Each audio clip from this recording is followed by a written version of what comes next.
Usually, when we think about light, we think about a source which will give out light energy in all the directions. Contrary to this, when we are looking at our chiral compounds, we usually have light passing through a filter so that light can only be in one particular plane.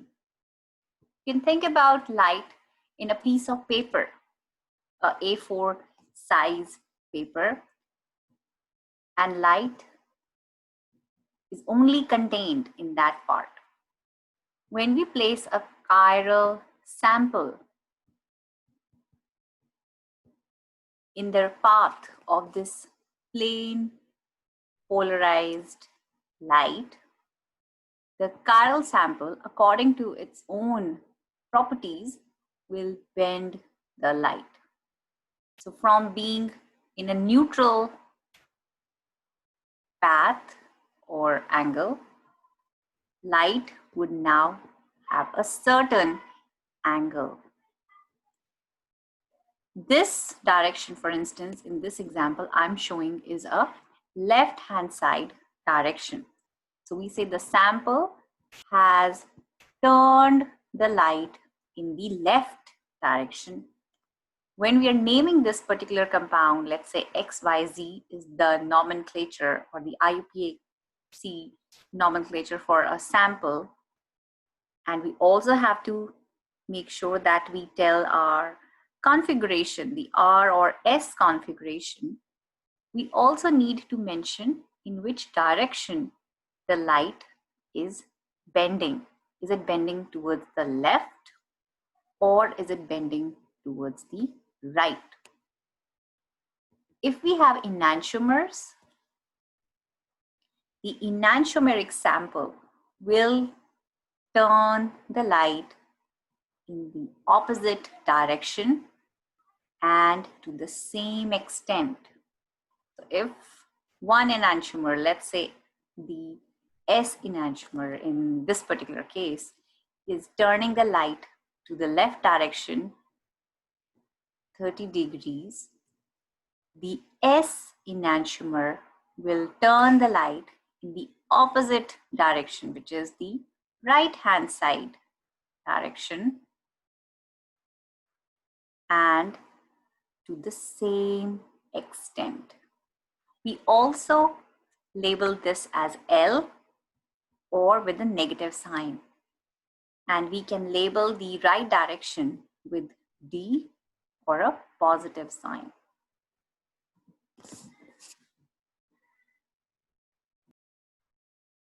If we have a compound XYZ who has a configuration R, only experimentally we can know what direction of light this RXYZ is going to rotate its light.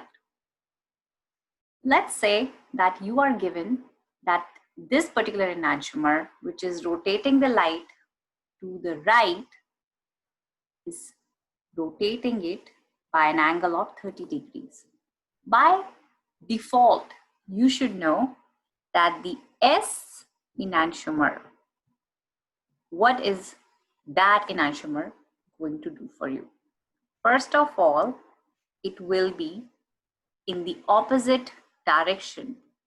It will rotate the light in the opposite direction from what the R enantiomer is doing, but it will be to the same extent. We just use the different number sign. On the other hand, if you have a compound ABC, which is R configuration, and only by experiment you could figure out what is the direction of the light. Let's say for this particular compound, the direction of light is bending to the left and at an angle of 15 degrees or 5 degrees or whatever. We need to remember that with the left direction, we have a negative sign. And without me telling you or the question telling you, you should know where will the S enantiomer of ABC will be. Which direction will it be figuring out? It will be opposite, but same extent. So your R and S is something that you can figure out on paper, but your D or L is something that you can only figure out by experiment. You cannot know in which direction a particular enantiomer is rotating until you have done that experimentally. Now, so far we have been talking only for pure enantiomers. Okay, when you have pure R, where does the light go? When you have a pure S enantiomer, where does the light go? So while we were looking at the relationships, the enantiomeric relationships, the diastereomeric, the meso, there is another kind of relationship that you need to understand, which is the racemic mixture. A racemic mixture, for example, in a solution flask, you have 50% R and 50% S. When you have a situation like this, and we just talked about that one of the enantiomers is going to rotate the light in the one direction, and the other enantiomer is going to rotate the light in the other direction, but to the same extent. What would this do? This racemic mixture, when you have 50% of each, these will cancel out the effect from the other. So whatever degree R enantiomer is rotating, to the same degree S enantiomer will be rotating in the opposite direction. So overall, alpha mixture will be considered as 0. Remember, they're the same molecules, but different configurations of that molecule. R configuration and the S configuration. Recognizing a racemic mixture is quite easy because you have 50% of one and 50% of the other. But your numericals will come from a setting when you will not have 50% of one and the 50% of the other. You will have a different kind of amounts. For example, if you look at this particular numerical, there is a compound X and whose pure R configuration enantiomer has an alpha pure of negative 16.70. So at this point, you have a few pieces of information on you. First, the pure R enantiomer rotates the light to this degree, but in which direction? It is rotating the light or the PPL in the left direction. So what is the information that you can know beforehand, before you even read the next sentences? Alpha pure for S will be what? It will be plus 16 degrees or 16.70 degrees. And it will be rotating the light, the plane polarized light, to the right. This is for the pure R, this is for the pure S. What is the new alpha mixture for 40% R and 60% S? Now, there are a few things that you need to understand at this point. In the solution, if you had 50% R and 50% S, you would have lost any form of alpha mixtures angle. But right now, you have a little bit of R and most of it as your S.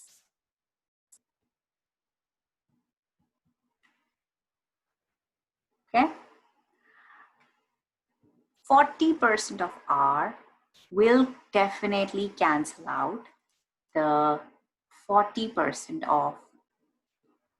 So I'm going to redraw my structure.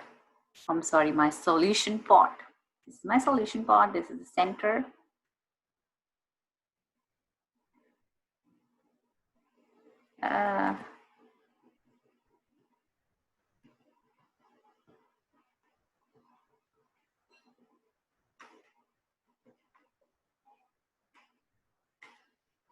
So out of this 40% R, and I have, I'm sorry, 60% of my S.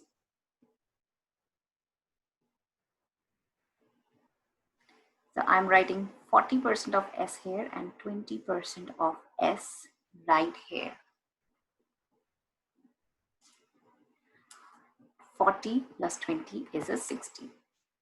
But what I wanted you to see is that my 40% S and my 40% R are going to cancel out each other's effect. So my alpha mixture is primarily because of the excess of this 20% S. First, the alpha mixture is because of my S, the leftover S. So what should be the number, the sign of my alpha mixture? Should it be a negative because of R, or should it be a positive because of the S? It should be a positive. What is that number? We'll figure that out in a minute. So one of the formulas that you have to remember is the enantiomeric excess is calculated by R minus S, or the difference in the R and S, divided by R plus S. R plus S for all the solutions will be 100. So difference, and these are absolute values. So you don't have to worry which is less or which is more. But as we have counted here, or we have calculated here, the enantiomeric excess is because of S, and it is 20%. So label all the numbers.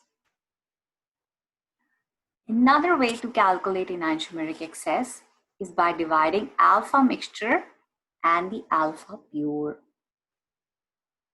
So the number that you get from this formula and the number that you get from this formula should be equal. And that's what I have done here. I have put this value right here and this value right here. And I know one of my alpha pures is 16.70. It is an absolute value. Why? Because this sign just depends upon the R or S. Both R and both S will have 16.70, but it is this sign which differentiates which enantiomer is present. And when I calculate this number, I have these two numbers. I just have to calculate alpha mixture. I calculate the value of alpha mixture to be this number. But what is the sign that my alpha mixture should have? It is a positive sign. And so this is the correct answer for this particular alpha mixture, where R is 40% and S is 60%. Another version of this numerical that you can see is in this question. If alpha mixture for a mixture is this particular number and alpha pure for R is this number, how would you figure out what are the percentages for your R and for your S? So unlike in the previous question, now your alpha mixture is given to you and you're also given the alpha pure. So first, you are going to calculate the enantiomeric excess, alpha mixture divided by alpha pure. And remember, these are absolute values. We calculate 25% enantiomeric excess of S. Why S? Because if you look at the alpha mixture, what is the sign that you see? You see a positive sign. What is the sign for your R? It is a negative sign. So without my telling you, you need to understand that alpha pure S will be exactly the same amount, but in the opposite direction to that of pure R. And so where does this positive sign come from? It comes from S. So this is how I know that my enantiomeric excess is S, is because of S. So in the pot, I know I have 25% S. What is the leftover?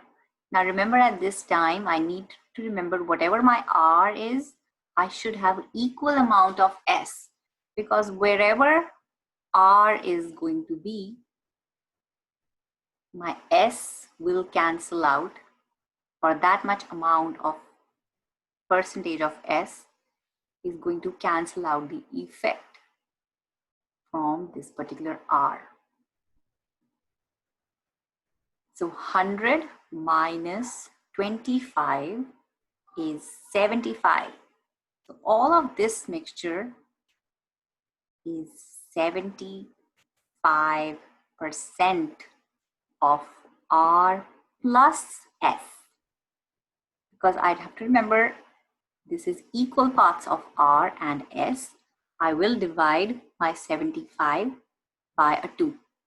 I will give half of it to R and the other half to the S.